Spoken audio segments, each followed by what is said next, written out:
Hi hello welcome to our channel Sri Sai Krishna properties and constructions. ఈ వీడియోలో చూస్తున్న స్థలం 224 గజాలండి. ఇది మెజర్మెంట్స్ వచ్చి 38-53 కొలతలతో ఉందండి. ఇది గజం వచ్చి కాస్ట్ 55,000 చెప్తున్నారండి. నెగోషియేషన్ ఫ్రీ ఉంటుంది, మాట్లాడుకోవచ్చు. ఇది లొకేషన్ వచ్చి కరెన్సీ నగర్లో ఉందండి. ఏరియా మంచిగా ప్రైమ్ ఏరియా అండి, చాలా బాగుంటుంది ఏరియా. అయితే ఉత్తరం ఫేసింగ్ అండి, ఫేసింగ్ వచ్చి ఉత్తరం ఫేసింగ్.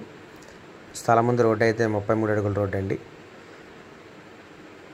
ఇది 224 గజాలు, 38-53 కొలతలతో ఉంది. గజం వచ్చి 55,000 చెప్తున్నారు. నెగోషియేషన్ ఫ్రీ ఉంటుంది, మాట్లాడుకోవచ్చు. ఉత్తరం ఫేసింగ్ అండి. ఇది లొకేషన్ వచ్చి కరెన్సీ నగర్లో ఉందండి. దీని గురించి వివరాలు కావాలంటే స్క్రీన్ పైన కనబడుతున్న కాంటాక్ట్ నెంబర్కి కాల్ చేయండి. పూర్తి వివరాలు అందిస్తాను. Thank you.